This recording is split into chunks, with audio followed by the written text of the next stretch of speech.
اعوذ باللہ من الشیطان الرجیم، بسم اللہ الرحمن الرحیم۔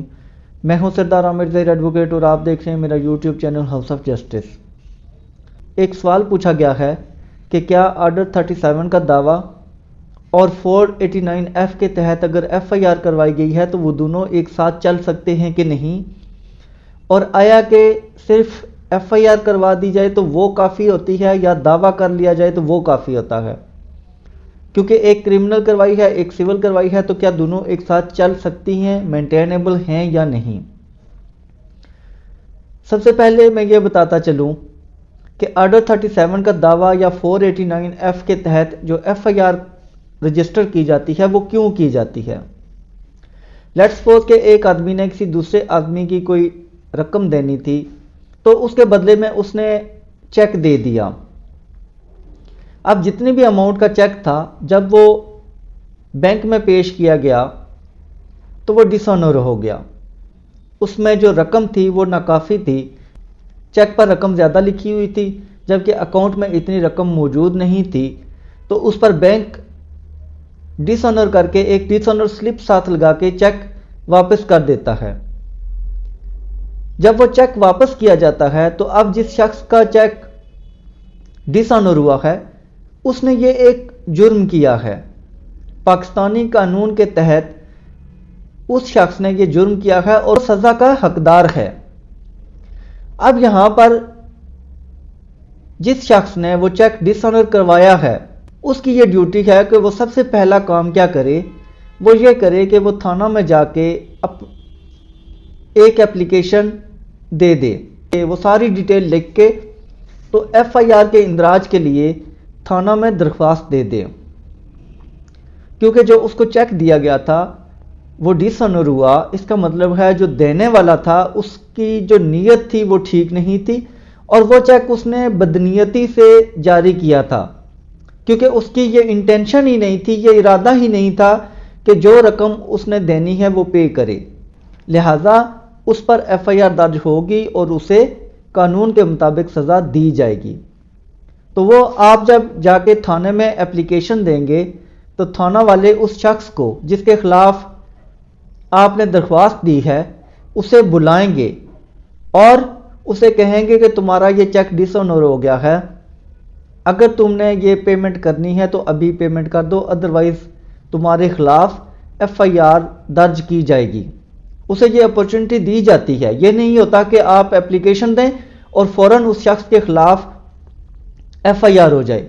تھانہ والے اپلیکیشن ملنے کے بعد دونوں پارٹیز کو طلب کرتے ہیں، جس شخص نے چیک جاری کیا تھا اس کو بھی اور جس شخص کو چیک جاری کیا گیا تھا اس کو بھی، اور دونوں کی بات سننے کے بعد اگر تو وہ شخص جس نے چیک جاری کیا تھا وہ پیمنٹ کر دیتا ہے، جتنی پیمنٹ اس پر ڈیو تھی وہ دے دیتا ہے تو پھر تو ایشو ختم ہو جاتا ہے، اس پر ایف آئی آر کا اندراج نہیں ہوتا۔ لیکن اگر وہ پیمنٹ نہیں دیتا، کوئی ہیل و حجت سے کام لیتا ہے، کوئی ڈیلیئنگ ٹیکٹکس یوز کرتا ہے، تو ایسی صورت میں اس پر ایف آئی آر درج کی جائے گی۔ جب ایف آئی آر درج کر لی جائے گی تو پھر اس کے بعد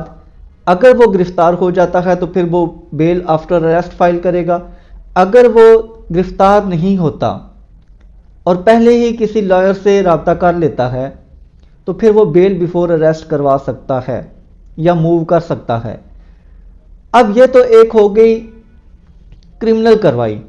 اب جو دوسری کروائی ہے وہ ہے سول پروسیجر کوڈ کے تحت آپ اس کے خلاف آرڈر 37 کا دعویٰ کر سکتے ہیں۔ آرڈر 37 کا دعویٰ کیا ہوتا ہے؟ آرڈر 37 کا دعویٰ یہ ہے کہ جس شخص نے آپ کی کوئی رقم دینی تھی جس کے بدلے میں اس نے چیک دیا تھا، چونکہ چیک تو ڈس آنر ہو گیا، اب آپ نے جو رقم لینی ہے وہ ڈیفینیٹلی آپ عدالت کے تھرو ہی لیں گے، کیونکہ اس شخص نے اگر دینی ہوتی تو وہ چیک جب جاری کرتا تو اتنی رقم اس اکاؤنٹ میں ڈال دیتا، جب اس نے وہاں اتنی رقم نہیں رکھی تو اس کا مطلب ہے وہ دینا ہی نہیں چاہتا، تو آپ نے جو اپنی رقم کی ریکوری کرنی ہے وہ آپ عدالت کے تھرو کریں گے۔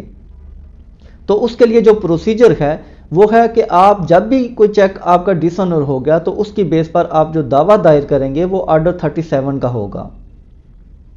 آرڈر 37 کا دعویٰ کس طریقے سے دائر ہوگا کہ آپ جا کے ڈسٹرکٹ کورٹ میں ایک تو ہوتا ہے نا سول دعویٰ جو بھی دائر کیا جاتا ہے وہ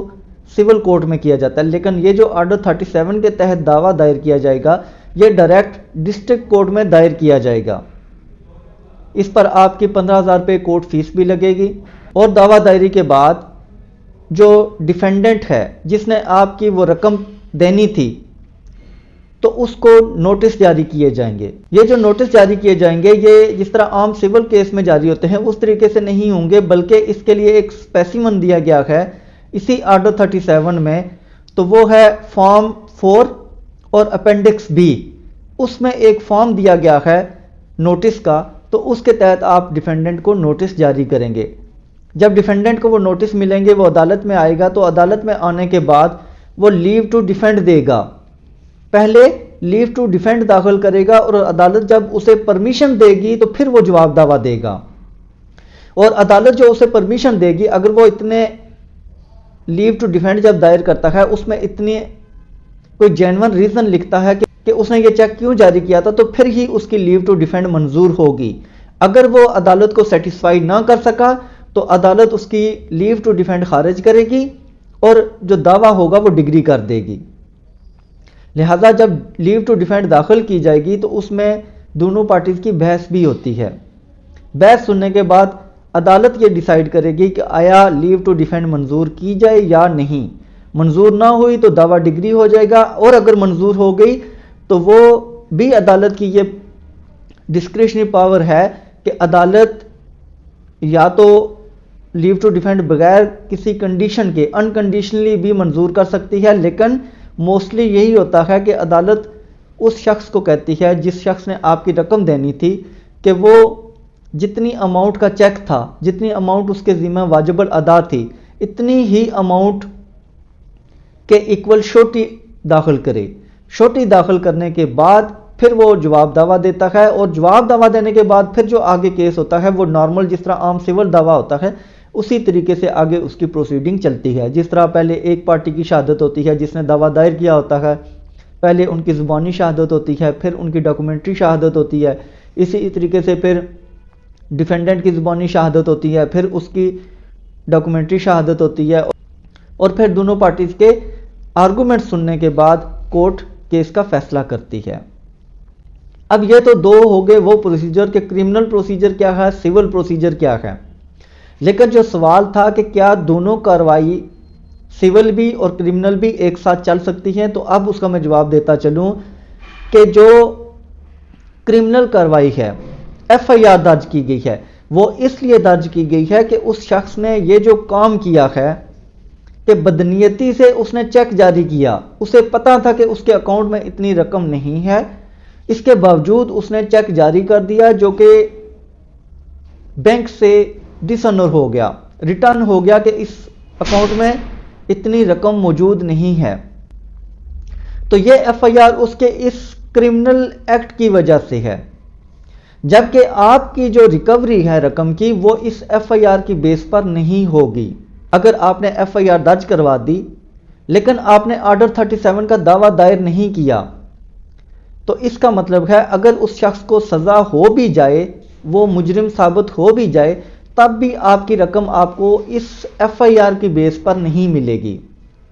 رقم کی ریکوری تب ہی ہوگی جب آپ آرڈر 37 کا دعویٰ دائر کریں گے۔ لہٰذا جب بھی کوئی ایسی بات ہوتی ہے کہ آپ کا چیک ڈس آنر ہو گیا،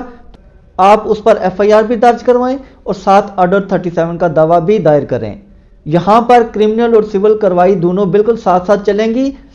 اگر آپ آرڈر 37 کا دعویٰ دائر کر دیتے ہیں تو اس کی بیس پر اس شخص کو سزا نہیں ہوگی، صرف رقم کی ریکوری ہوگی۔ اسی طریقے سے اگر صرف ایف آئی آر درج کروا دیتے ہیں تو اس کے بیس پر آپ کی رقم کی ریکوری نہیں ہوگی بلکہ صرف اس شخص کو سزا ہوگی۔ لہٰذا آپ نے اس شخص کو سزا بھی دلوانی ہے اور اپنی رقم کی ریکوری بھی کرنی ہے، تو پھر آپ نے دونوں جو پروسیڈنگز ہیں وہ چلانی ہیں اور اس پر کوئی بار نہیں ہے، قانونی طور پر دونوں بالکل ساتھ ساتھ چلیں گی۔